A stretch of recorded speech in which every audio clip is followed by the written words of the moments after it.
మీ సొంత భూమి మీరు మా పట్టా భూమి సార్. అదే అంటున్నా, మీ సొంత భూమి కోర్టు ఆల్రెడీ మీకు గైడెన్స్ ఇచ్చింది, మీ దగ్గర పట్టా ఉంది, పాస్బుక్లు ఉన్నాయి, మీ సొంత భూమి మీరు సెటిల్మెంట్ చేసుకోవడానికి ఒక పోలీస్ అధికారికి మధ్యవర్తి ద్వారా 50,000 ఇచ్చారు. ఆశతోడు సార్, ఎందుకంటే బయటకు పోతే మాకు ఇవ్వాలి తెలియదు సార్, బయట ఆఫీసర్ల దగ్గర కూడా తెలియదు.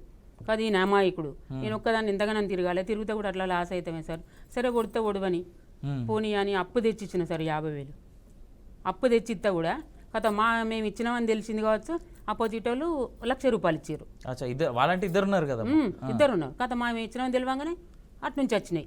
వచ్చిన తర్వాత అట్లా కూడా నీ భూమి లేదు పో నీకు. మీరు డబ్బులు ఇచ్చిన తర్వాత కూడా మళ్ళీ అయితే మేము ఏమనుకున్నాం అంటే సార్ దీంతో ఒడగొడతాడు కావచ్చు, ఎవరి పట్టాల వాళ్ళు ఉండు అని అంటాడు కావచ్చు, చెప్తాడు కావచ్చు, చాలు అవుతుంది అని అనుకున్నాం సార్. ఆశతోటి అప్పు తెచ్చి ఇచ్చిన సార్.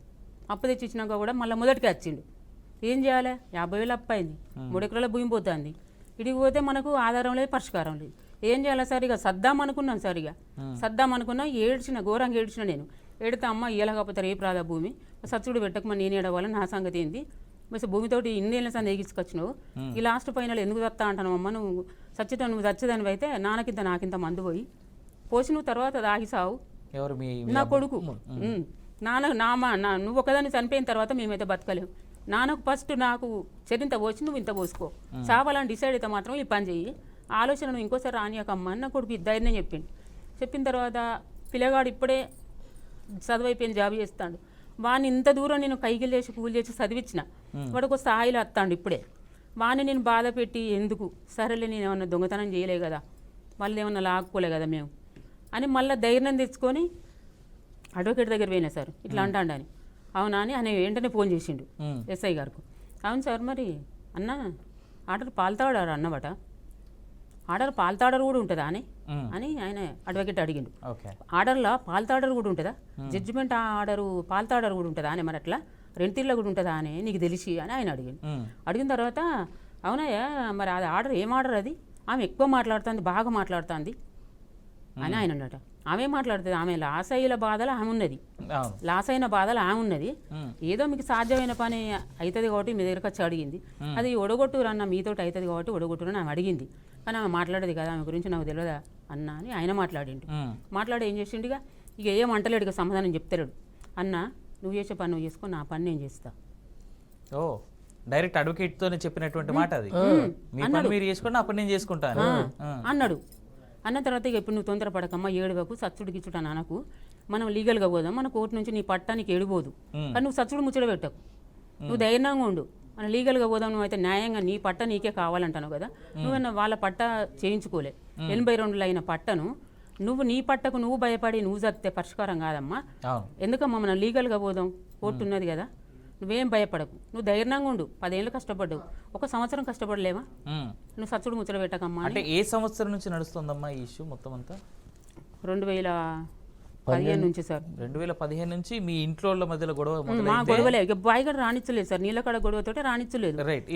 పోలీస్ ఆఫీసర్ల దగ్గరికి ఏ సంవత్సరం వెళ్ళిందమ్మా ఇది? ఈ ఆరోగ్యం ఉన్నప్పుడు వచ్చింది సార్, అది వరకు పోలేదు. అంటే ఎప్పుడు వచ్చారు? 21 నుండి స్టార్ట్ అయింది. 2021 నుంచి? 21 నుంచి అందరికి ఆల్మోస్ట్ సేమ్ ఇయర్ 2021లో వచ్చారు మీ దగ్గరికి. ఓకే. అయితే అది వరకు మాకు పాస్బుక్ రాలేదు సార్, పాస్బుక్ కోసం కొంచెం ఆగినాం, పాస్బుక్ తెచ్చుకున్నాం. పాస్బుక్ రాకుండా కూడా మా మర్దులు అప్లికేషన్లు పెట్టిరు, ఇక దానికోసం ఆర్డీఓకు ఎంఆర్ఓకు అటు ఇటు తిరిగినాం అన్నట్టుగా. ఇక అటు తిరుగుకుంటే ఇటు ల్యాండ్ వినికి వీళ్ళు రానిస్తలేరు కదా అని చెప్పి ఫస్ట్ పాస్బుక్ తెచ్చుకున్నాం. ఓకే. మార్పిడే కొత్త పాస్బుక్లు వచ్చినాక దాన్ని తెచ్చుకున్నాం. ఈ ఆర్డర్ కోసం ఆగినాం, అప్పటి వరకు ఎస్ఐల దగ్గర పోలే, వాళ్ళ దగ్గరికి అట్లా. వాళ్ళ పట్టాలు వాళ్ళకు ఉన్నాయి సార్. అచ్చా, ఇది మీ ముగ్గురికి సంబంధించినటువంటి పేపర్ ఇది.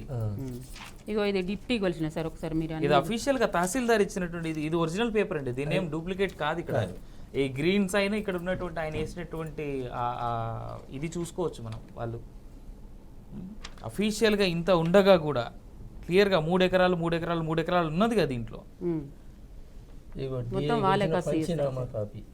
డిఏ గారు ఇచ్చిన పంచనామా ఇది, ఒరిజినల్ కాపీలు ఇవన్నీ అవన్నీ పక్కన పెడతాడు సార్ ఎస్ఐ గారు. ఇవన్నీ లెక్కలోకి రావట్లేదు. ఆయన నేను అడిగిన సార్, ఒకటి ఆయన ఒక డిపార్ట్మెంట్ సార్, మీరు ఒక డిపార్ట్మెంట్, డిఏ ఒక డిపార్ట్మెంట్, ఆయన ఇచ్చిన పేపర్ను మీరు అట్లా ఇట్లా ఇసురు కొడతారు సార్. మీరు ఒక డిపార్ట్మెంట్, ఆయన ఒక డిపార్ట్మెంట్. కనీసం ఆ డిపార్ట్మెంట్ కూడా పిలిపియారా సార్ అని అడిగిన. పోనీ ఇవన్నీ ఏదో మీరు మధ్యలో సృష్టించేటివి కూడా కాదు కదా, ఇంత క్లియర్ కనిపిస్తుంది. ఇదిగో అఫీషియల్ లోగోస్ ఉన్నాయి, సైన్ ఉన్నది, ఇది గవర్నమెంట్ అధికారులు ఇచ్చినటువంటి ఒరిజినల్ కాపీలు ఇవి. ఇంత అఫీషియల్గా ఉండగా అసలు ఇవి లేకపోయినా ఒక ఆశ్చర్యం అనుకుంది. కనీసం కోర్టు ఇచ్చినటువంటి గైడ్ లైన్స్ కూడా ఫాలో అవ్వట్లేదంటే ఆరోగ్యం సార్ మీరు మరి కోర్టును కూడా ధిక్కరిస్తున్నారంటే మరి మీ ధైర్యాన్ని సార్ సైదాపూర్ మండలంలో దయచేసి ఒక్కటి ఆలోచించాలి ప్రభుత్వం. నాలాగా ఇంకా నేను కాకుండా కూడా చాలా మంది పోలీస్ స్టేషన్కి వచ్చి కంటిన్యూ పెట్టని లేడీస్ లేరు సార్. జెంట్స్ ఉన్నోళ్ళు తెలుగుగా ఎటో తిరుగుతుండే ఏమో చేసుకుంటారు, కానీ లేడీస్ కూడా నాకంటే ఇంకా అమాయకులు సార్. నేను ఇట్లా కొంచెం మాట్లాడగలుగుతాను కానీ అమాయకులు చాలా బలవుతారు సార్. కంటి నీరు పెట్టని మనిషి లేరు సార్ లేడీస్. పోలీస్ స్టేషన్కి వచ్చి ఆరోగ్యం వచ్చిన కానుంచి సార్ అబద్ధం కాదు, ఆయన మేము కావాలని చెప్పుడు కాదు, నేను చూసిన వాస్తవం చెప్తాను సార్. ప్రతి లేడీ కంటిన్యూ పెట్టకుండా పోలే. నేను యాప చెట్టు కింద ఉండి నేనే 2 గంటలు ఏడ్చిన సార్. నాలాగా చాలా మంది ఏడుస్తారు సార్. ఇది మీరు ప్రభుత్వం ఆలోచించి దండం పెడతాం. పేదలకు మీరు ఒక ఇంట్రెస్ట్ తీసుకొని ఇక ముందు ఎవరు అన్యాయం చేయకుండా, అన్యాయం జరగకుండా ఇదొక్కటి చేయాలి సార్. మేము కోరుకునేది అది ప్రభుత్వాన్ని. ఎవరికైనా కూడా ఇంకా అమాయకులు చాలా మంది ఉన్నారు సార్ ఆ మండలంలో. ఈ ఆరోగ్యం చేసిన అన్యాయాలు బాగున్నాయి మండలంలో. నేను కావాలని చెప్తలేను సార్. చాలా మంది ఏడ్చుకుంటా పోయిన రోజులు ఉన్నాయి. నేను కూడా చూసిన అమ్మా అనుకున్న. నేను కూడా వాళ్ళని చూసి అంటే నేను అంతకంటే ఎక్కువ ఏడ్చిన, ఇంకా వాళ్ళకంటే కూడా నేను ఎక్కువ ఏడ్చిన. నన్ను అట్లే ఆ రకంగా రావే పోవే అని కూడా లేడీస్ అని చూడకుండా కూడా ఏడిపించిండు సార్. అట్లా తిట్టిండు రావే పోవే అని కూడా. నువ్వేం చెప్తావో పోవే, రావే పోవని కూడా మాట్లాడింది సార్. ఆయన అధికారం ఆయన దగ్గర ఉన్నాయి కదా సార్. మేము ఎక్కువ మాట్లాడితే తమ్ముళ్ళు కొట్టారు ఇంటి ముందు, కొడితే కంప్లైంట్ ఇచ్చినాం. ఇస్తే కూడా 20 తారీఖు దాని ఇది ఉంది, అది నువ్వు హాస్పిటల్ అన్నాడు. హాస్పిటల్ పోయి ఇచ్చినాక కూడా కేసు చేయాలి. వాళ్ళని ఎవరు కొట్టారు సార్? మా తమ్ముళ్ళు నన్ను కొట్టారు. ఎందుకు? పాలు వచ్చి రాంగా సార్. నువ్వు భూమి ఇంకా ఎక్కడ ఉంటావు, నీకు భూమి లేదని. అచ్చా, ఇది ఈ పాస్బుక్ జిరాక్స్ ఎవరిదండి? మీదా? తమ్ముళ్ళు 2 ఉన్నాయి వాళ్ళ. అచ్చా, పాస్బుక్ ప్రకారం వాళ్ళది ఎంత ఉన్నది ల్యాండ్ అనేటువంటి మాట ఇది. వాళ్ళకు ఉన్నది సార్. వాళ్ళ పాస్బుక్లు పాతాయి, మాది కొత్త పాస్బుక్ అందులో ఉంది సార్. ఇక్కడ చాలా క్లియర్ ఘోరంగా అన్యాయం జరుగుతుంది సార్ మండలంలో. ఘోరంగా అన్యాయం చేసిండు. పాస్బుక్ 3 ఎకరాలు ఉంది, మాది కూడా అందులో కొత్త పాస్బుక్ ఉంది. ఇందులో 1B ఇది కూడా మేము ఎంఆర్ఓ ఆఫీస్ నుంచి వచ్చింది. చాలా మందికి అన్యాయం జరుగుతుంది సార్. ఈ సైదాపూర్ మండలంలో అంటే ఈయన ఆరోగ్యం గారు ఎప్పుడు వచ్చారండి సైదాపూర్కి? ట్రాన్స్ఫర్ ఏ సంవత్సరం అయ్యి అక్కడ పోస్టింగ్ వచ్చారు? 2.5 సంవత్సరాలు సార్. ఈ రోజుకి 2.5 సంవత్సరాలు. ఆయన వచ్చి స్టార్ట్ అయినప్పటి నుంచి నేను వ్యవసాయం బీడుంచుకున్నా సార్. చేస్తలేను. మీరు వ్యవసాయం చేయట్లేదు? వ్యవసాయం చేస్తలేను. చేస్తే ఇదే వాళ్ళని పెట్టుడు, గ్యాంగ్ ఉందోలుడు, ఏ అప్లికేషన్ ఇచ్చినా కేసు చేయడు. మా తమ్ముడు కెనడాలో ఉంటాడు సార్. డబ్బులు విపరీతంగా డబ్బులు వస్తే నేను గ్యాంగ్ తయారు చేసిండు. ఉల్టా నా మీదనే కేసులు పెడతాను. లోపలేస్తారా, సెల్ బయట పెట్టరా, నువ్వు బాగు వీడియోలు తీస్తా ఉంటాడు. అయితే ఇప్పుడు బెదిరింపు సార్. ఇక్కడ మళ్ళీ ఆర్డర్ చూపించిన తర్వాత పెద్దవాడు మాట్లాడుతున్నాడు. ఇక్కడ ఆర్డర్ చూపించడం ఆయనకు. ఆర్డర్ చూసినాక పాలు తాడరాని ఇసురు కొట్టిండా. సరే ఒక మాట ఎందుకైనా మంచిదే, సిఐ గారు కూడా కలుద్దామని పోయినాం. ఆయన పేరు పులి వెంకట్ అని. ఆయనకైతే విషయం తెలియదు. ఈయనకంటే మేము కనీలు వీకిన కాంచెలు పిటిషన్ ఇచ్చినాం, ఈయనకు కలిసినాం, ఈయనకు మా భూమి విషయం తెలుసు కాబట్టి ఆయనకైతే అసలు విషయం మేము కలవలేదు, మాకు తెలియదు. ఆయన ఇట్లుంటాడో కూడా చూడలే. సిఐ గారిని మంచోడు అన్న వాళ్ళు ఇదే సేమ్ అక్కడికి పోయినాం సార్. పోయినాక ఆయన ఏమంటాడు, ఇట్లా చూస్తాడు పోడుతోటి. ఇట్లా చూస్తుంటారా, అట్లా జల్లుమన్నది నాకు. ఇట్లా చూస్తుంటే ఏంది అంత అదివరకు తెలిసినట్టు ఇట్లా చూస్తాడు అనుకొని, సార్ ఇట్లా కోర్టు ఆర్డర్ ఇట్లా మా మరుదులు దున్ననిస్తలేరు, ఒకసారి ఆర్డర్ చూడండి సార్ అంటే ఆయనే ఆర్డర్ ఇసురుకొట్టుడే. అమ్మ మీరు అక్కడే మనం దాన్ని కంటిన్యూ చేద్దాం. కాకపోతే మనతో పాటు వెంకటస్వామి అని చెప్పేసి అడ్వకేట్ గారు జూమ్ లైవ్లో ఉన్నారు. సో మీ ముగ్గురు సమస్య అలాగే ఇంతగా కాలర్ సమస్య కూడా ఆయన విన్నారు కాబట్టి ఆయన సలహాలు కూడా మనం తీసుకుందాం. ఏ విధంగా మనం దీనికి సొల్యూషన్ చేయగలం, ఎందుకంటే కోర్టు నుంచి గైడెన్సెస్ ఉన్నాయి, ఎంఆర్ఓ తహసీల్దారులు ఇచ్చినటువంటి మాటలు కూడా ఉన్నాయి కాబట్టి అందరికీ. సార్ వెంకటస్వామి గారు నమస్కారం అండి. Good evening sir. నమస్తే, చెప్పండి సార్. లైవ్ ని ఫాలో అవుతున్నారని అనుకుంటున్నాం సార్. ఇక్కడ స్టూడియోలో మనతో పాటు 3 ఫ్యామిలీలు ఉన్నాయి, అలాగే ఇంకా కూడా మనం విన్నాము. స్పెషల్ గా ఈ సైదాపూర్ అనేటువంటి మండల్లో ఆరోగ్యం అనేటువంటి ఈయన ఎస్ఐ గారు ఎవరైతే ఉన్నారో ఆయన ఆగడాలకు సంబంధించి సివిల్ ఇష్యూస్లో టు బి ఆనెస్ట్ అసలు పోలీస్ అధికారులు ఎప్పుడు దూరకూడదు అని చెప్పేసి మనకి హైకోర్టు నుంచి సుప్రీంకోర్టు నుంచి గైడ్ లైన్స్ ఉన్నాయి చాలా క్లియర్గా. సో అలాంటిది మరి పోలీస్ అధికారి ఈయన ఆరోగ్యం గారు ఎవరైతే ఉన్నారో ఆయన పేరు ఆరోగ్యం కనిపిస్తా ఉన్నా కానీ చాలా అనారోగ్యకరమైనటువంటి మీరు ఎలా గైడ్ చేస్తారు సార్? మీరు వింటా ఉన్నారు కదా, అందరికీ కోర్టు గైడ్ లైన్సెస్ ఉన్నాయి, తర్వాత కోర్టు ఇచ్చినటువంటి ఇంజెక్షన్ ఆర్డర్స్ ఉన్నాయి, అలాగే పెద్దలు కనీసం వయస్కులు అనేటువంటిది కూడా చూడకుండా ఆయన చేస్తున్నటువంటి చర్యలు మీరు ఎలా చూస్తారు? వీళ్ళకి ఏం ధైర్యం చెప్తారు సార్? ఒక విషయం అండి, పోలీసు వాళ్ళు ఎట్టి పరిస్థితుల్లో సివిల్ డిస్ప్యూట్లకు ఇన్వాల్వ్ కావద్దు. రైట్. ఈ విషయంలో ఎందుకంటే మీరు చెప్పిన విషయాలన్నీ కూడా మొత్తం మీ అగ్రికల్చర్ ల్యాండ్కి సంబంధించిన విషయాన్ని నాకు అర్థం అవుతా ఉన్నది. అందుకని ఆ డిస్ప్యూట్స్ ఏవైనప్పటికీ అది కోర్టు పరిధిలో, సివిల్ కోర్టు పరిధిలో ఉంటాయి. ఆ డిస్ప్యూట్స్ ఏమన్నా కూడా ఏదైనా కూడా మీకు కానీ మీ వ్యతిరేకులకు కానీ ఏదైనా డిస్ప్యూట్ ఉంటే అది కేవలం కోర్టు ద్వారా మాత్రం పరిష్కరించుకోవాలి. దీన్ని పోలీసులు ఎట్టి పరిస్థితుల్లో దాంట్లోకి ఇన్వాల్వ్ కావద్దు. ఆనరబుల్ సుప్రీంకోర్టు కూడా చాలా సార్లు గైడ్ లైన్స్ ఇవ్వడం జరిగింది. ఈ సివిల్ కథాగాథలలో పోలీసులు దూరి వాళ్ళను భయభ్రాంతులకు గురి చేయడం అనేది అది నేరం కింద అవుతుంది. అయితే ఒక్క విషయం మాత్రం మనం గుర్తుపెట్టుకోవాల్సింది ఏంటి అంటే, ఒకవేళ ఆ సివిల్ కేసులలో ప్రజలు అక్కడ గుంపులుగా చేరి ఏదైనా లా అండ్ ఆర్డర్ ప్రాబ్లమ్స్ వస్తే మాత్రమే ఆ విషయంలో పోలీస్ వాళ్ళకు పవర్స్ ఉంటాయి తప్ప ఎట్టి పరిస్థితుల్లో ఈ సివిల్ తగాదాలలో పోలీసులు ఏది డైరెక్ట్ కానీ ఇండైరెక్ట్ కానీ అస్సలకి ఇన్వాల్వ్ కావద్దండి. అది సుప్రీంకోర్టు చెప్పింది నంబర్ ఆఫ్ కేసెస్లలో, అదే విధంగా ఇప్పుడు హైకోర్టు కూడా చాలాసార్లు చెప్పడం జరిగింది. అయితే విషయం ఒకవేళ పోలీసు వాళ్ళు అట్లనే ఇన్వాల్వ్ అయితే, అంటే కింది స్థాయి పోలీసు వాళ్ళు ఇన్వాల్వ్ అయితే మనం చేయాల్సిన పని ఏంటంటే మన సమస్యని వినబడుతుందండి, మన సమస్యను మీరు చేయాల్సిన పని ఏంటంటే, హలో పీసీఆర్ నుంచి వినబడుతుందండి, పీసీఆర్ నుంచి డిస్టర్బెన్స్ వస్తుంది భయ్యా. సుధీర్ గారు సార్ ఒక్క నిమిషం సార్, సుధీర్ గారు మీరు ఒక్క నిమిషం సైలెంట్ ఉండండి, అడ్వకేట్ గారిని ఫినిష్ చేయనిద్దాం. సుధీర్ గారు ఒక్క నిమిషం మీరు మ్యూట్ చేయండి సార్. సార్ చెప్పండి సార్. ఒక విషయం దీనిలో చేయాల్సిన పని ఏంటంటే, మీరు మీ బాధను, మీ గ్రీవెన్సెస్ అన్ని కూడా ఒక అప్లికేషన్ రూపంలో మీ ఎస్ఐ గారి పై స్థాయి అధికారి, అక్కడ ఒక deputy superintendent of police DSP గారు ఉంటారు ఊర్లో అయితే, అతనికి ఇవ్వండి. ఆ తర్వాత ఒకవేళ అతనికి ఒకటి ఇవ్వండి, ఆ తర్వాత మీ జిల్లా ఎస్పీకి సూపరింటెండెంట్ ఆఫ్ పోలీస్ కూడా ఒక దరఖాస్తు ఇవ్వండి. అదే విధంగా ఈ దరఖాస్తుని ఈ డైరెక్టర్ జనరల్ ఆఫ్ పోలీస్ అని హైదరాబాద్ లో ఉంటారు, అతనికి ఇవ్వండి. ఒకవేళ వీళ్ళందరూ కూడా ఎలాంటి యాక్షన్ తీసుకోకుండా ఇతని డిపార్ట్మెంట్ మనిషే కదా అని వెనకేసుకొచ్చినట్లయి మీ అప్లికేషన్ మీద స్పందించకుంటే హైకోర్టులో ఒక రిట్ పిటిషన్ వేసి ఈ పోలీస్ ఆయనకు వ్యతిరేకంగా మనం చర్యలు తీసుకోవడానికి వీలైతే. అయితే సార్ నేను ఇక్కడ ఒక ఇంట్రెస్టింగ్ స్టేట్మెంట్ చెప్తా మీకు. ఇక్కడ మన వాసుదేవ్ గారి కేసులోనే చూద్దాం. ఆయన పాపం డీసీపీ గారి దగ్గర, ఏసీపీ గారి దగ్గరికి వెళ్ళినట్టున్నారు. ఏసీపీ గారి దగ్గరికి వెళ్తే ఏసీపీ గారే ఫోన్ చేసి రేపటి నుంచి నువ్వు ఊర్లో ఎలా తిరుగుతావు అనేటువంటి మాట ఆయన స్వయంగా ఫోన్ చేసి ఆయనతో మాట్లాడినటువంటి మాట మనం చూసాం. ఇందాక లైవ్లో కూడా ఆ ఆడియో రికార్డింగ్ ప్లే చేసాం మనం. అయితే ఈ ఎస్ఐ గారు ఎవరైతే ఉన్నారో, నువ్వు ఎంత పైకి పోయినా మళ్ళీ నా కాళ్ళ దగ్గరికే రావాలి అని అక్కడ పెద్దావిడ మనమ్మ గారితో అనడం కావచ్చు, లేదంటే భాస్కర్ గారితో కాదు వాసుదేవ్ గారితో, ముగ్గురుతోనూ అన్నటువంటి సంఘటన మనం చూస్తూ ఉన్నాం. మరి దీన్ని ఆల్రెడీ పైదాకా వీళ్ళు కంప్లైంట్ చేయడం తెలిసినప్పటికీ కూడా కింద ఉన్నటువంటి అధికారుల నుంచి సేమ్ కైండ్ ఆఫ్ ఒత్తిడి కావచ్చు, సేమ్ కైండ్ ఆఫ్ స్టేట్మెంట్స్ కావచ్చు ఆల్రెడీ రిపీట్ అయినట్టుగా మనం చూస్తూ ఉన్నాం ఇక్కడ. అయితే ఈ విషయంలో ఒకవేళ వాళ్ళు పట్టించుకోకుండా మిమ్మల్ని భయభ్రాంతులకు గురి చేసి ఎట్టి పరిస్థితుల్లో మీరు పైచినా అదంతా డిపార్ట్మెంట్ మేము ఒకటే కదా కాబట్టి వాళ్ళు నన్ను ఏం చేయలేరు అని చెప్పి ధీమాగంట వ్యక్తం చేస్తే, దీని ద్వారా మీరు హైకోర్టులో ఒక రిట్ వేసేసి పోలీసులకు వ్యతిరేకంగా ఈ police shall not interfere in the civil dispute unnecessary is interfering in the civil dispute and more over is also threatening with direct consequences. కాబట్టి దానికి వ్యతిరేకంగా మాకు ఆర్డర్ ఇచ్చిపోండి అని చెప్పేసి మనం ఆర్డర్ పొందించవచ్చు. ఆ తర్వాత దానికి ప్రిన్సిపల్ సెక్రటరీ హోమ్ డిపార్ట్మెంట్ ఉంటుందండి, ఆయనను మేనేజ్ చేయాలంటే కొంత కష్టమైంది. దాని ద్వారా ఏంటంటే మొత్తం డిపార్ట్మెంట్ పైనుంచి కింది స్థాయి వరకు పోతే ఎవరో ఒకరికి డెఫినెట్ గా దీన్ని న్యాయం చేయడానికి అవకాశం ఉంటుంది. వాస్తవంగా అయితే ఈ విషయంలో సుప్రీంకోర్టు గైడ్ లైన్స్ ఖచ్చితంగా ఫాలో కావాల్సిందే, స్ట్రిక్ట్ గా ఫాలో కావాల్సిందే.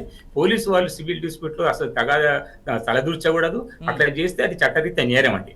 కాబట్టి మీరు పోలీసు వాళ్ళ దగ్గర నుంచి న్యాయం కోరడం అనేది పోలీసు ఇప్పుడు ఒక జడ్జి ఉండడంకు ఏదైనా ఒకటి person cannot be judge is own case కదా, కాబట్టి వాళ్ళ దగ్గరనే మళ్ళీ మన అప్లికేషన్ న్యాయం దొరుకుతుందో లేదనేది మనకు ఒక అనుమానం ఉంటుంది.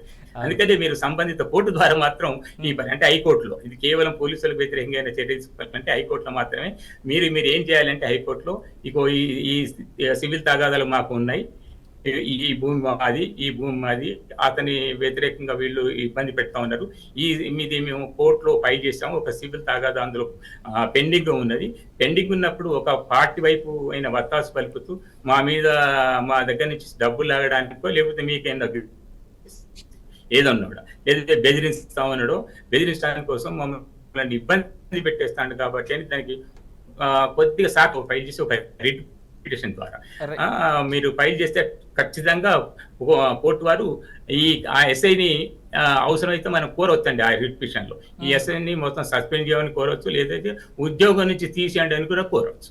అట్లా మీకు సరైన న్యాయం జరిగే అవకాశం ఉంది. ఓకే, అయితే పని చేద్దాం సార్. అంటే మీరు చెప్తున్న దాని ప్రకారంగా వీళ్ళ పై అధికారులకి ప్లస్ అలాగే డీజీపీ గారికి కంప్లైంట్ పెట్టి ఆ తర్వాత రిట్ పిటిషన్ వేసేటువంటి ప్రయత్నం అయితే చేస్తే బాగుంటుందని చెప్పేసి అడ్వకేట్ గారు చెప్తా ఉన్నారు.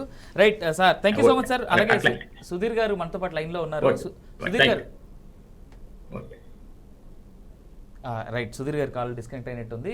సో అడ్వకేట్ గారు, హైకోర్టు అడ్వకేట్ ఇప్పుడు ఎవరైతే మనతో మాట్లాడారో ఆయన చెప్పినటువంటి మాట ఏంటంటే, మీరు ఎలాగో ఏసీపీ స్థాయి వరకు వెళ్ళారు కదా, ఇంకొకసారి ఒక కంప్లైంట్ అందరికీ సిఐ దగ్గర నుంచి మొదలుకొని హైదరాబాద్లో ఉండేటువంటి డీజీపీ మొత్తం పూర్తి రాష్ట్ర స్థాయికి సంబంధించినటువంటి హోమ్ డిపార్ట్మెంట్ స్పెషల్గా పోలీసులకు సంబంధించినటువంటి అన్ని చూసేది వాళ్ళే కాబట్టి ఒకసారి ఒక కంప్లైంట్ వాళ్ళకు పెట్టండి, ఎలాంటి గైడెన్స్ వస్తుందో చూద్దాం. రాకపోతే మనం మానవ హక్కుల కమిషన్ కూడా ఇచ్చిన సార్. అచ్చా, హ్యూమన్ రైట్స్ కూడా మీరు ఆల్రెడీ రాశారు. 6 నెలలు ఇచ్చిన.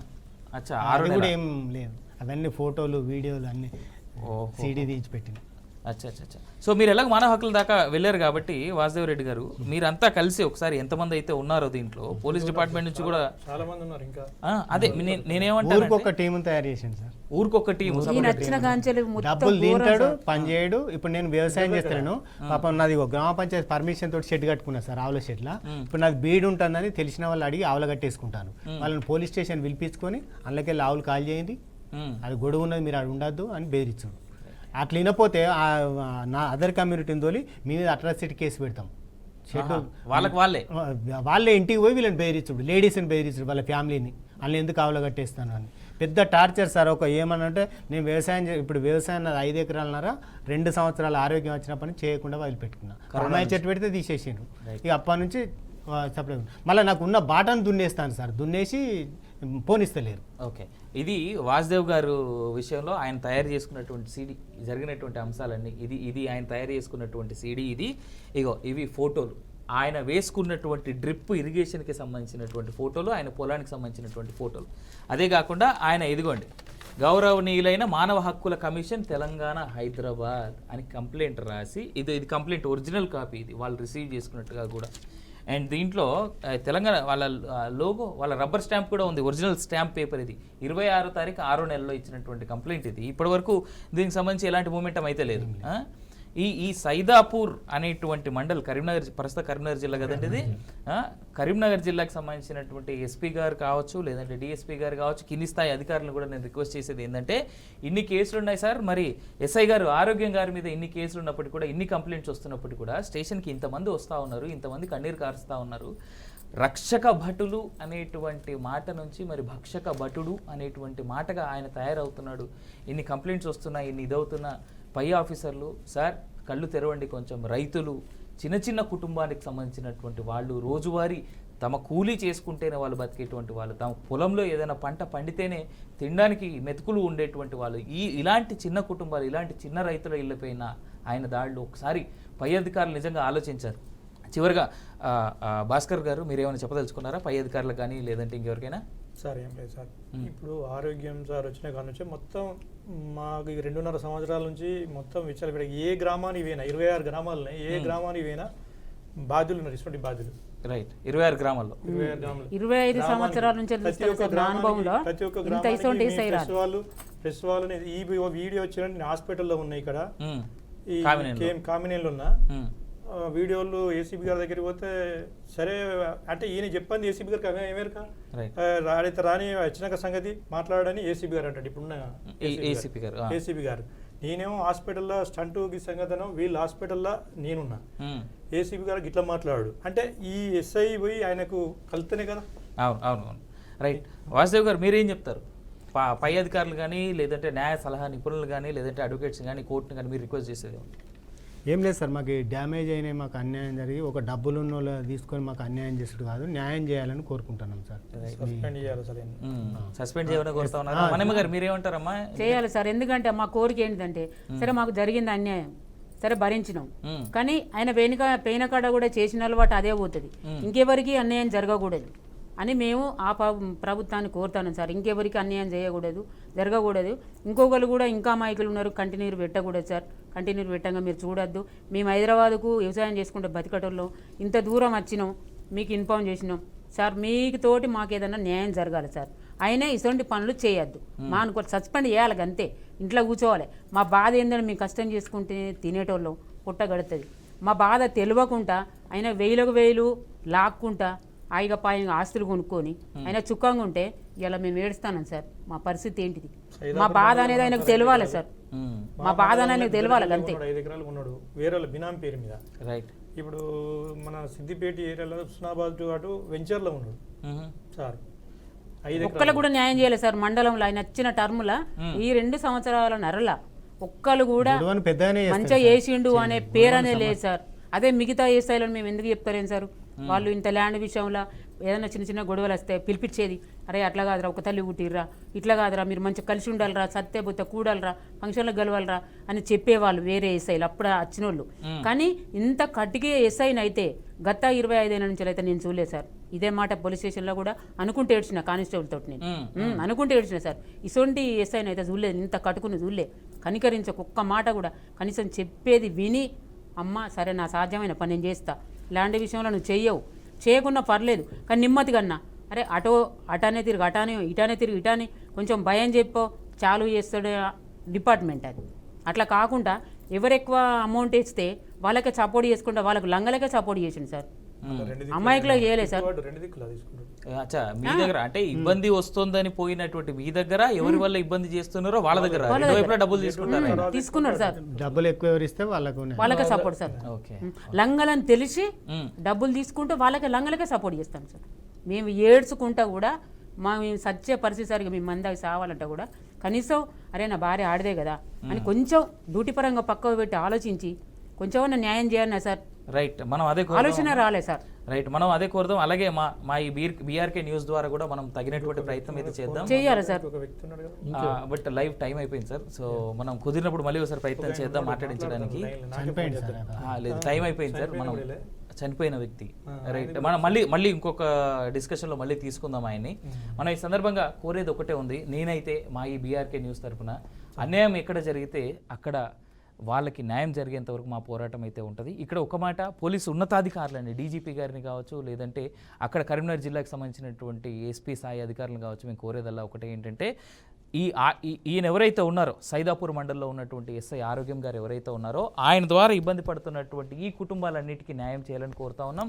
అలాగే వీళ్ళందరికీ న్యాయం జరిగేంత వరకు మా బీఆర్కే న్యూస్ ఎవరైతే బాధితులు ఇబ్బంది పడతా ఉన్నటువంటి వాళ్ళు ఉన్నారో వారందరి తరపున కూడా మేము ఉంటామని చెప్పేసి మాటిస్తూ, ఇంకొకసారి ఇలాంటి అన్యాయం చేస్తున్నటువంటి నోటీసులు ఎంతమంది దృష్టికి వచ్చినా పోలీస్ అధికారులు ఉన్నతాధికారులు రక్షక భటులు మీరు భక్షక భటులు కాదు అని మరొక్కమారు అలాంటి కొంతమంది భక్షకులు ఎవరైతే ఉన్నారో వాళ్ళకి గుర్తు చేస్తూ డైరెక్ట్గా ఎస్ఐ ఆరోగ్యం గారిని కూడా రిక్వెస్ట్ చేసేది ఏంటంటే, ఆరోగ్యం గారు ఇన్ని అభండాలు మీ మీద వస్తూ ఉన్నాయి, మరి మీ వాదన ఏంటి, మీ మాట ఏంటి చెప్పాలనుకుంటే మమ్మల్ని రీచ్ అవుట్ అవ్వండి. లేదు అంటే కనీసం మీ పై స్థాయి అధికారుల దగ్గరికైనా వెళ్ళి మీరు ఈ ఇష్యూస్ అన్నింటినీ సాల్వ్ చేసేటువంటి విధంగా ప్రయత్నం చేయండి అని కూడా రిక్వెస్ట్ చేస్తూ ఉన్నాం. చూస్తూ ఉండండి బీఆర్కే న్యూస్, తెలుగుడి సత్తా.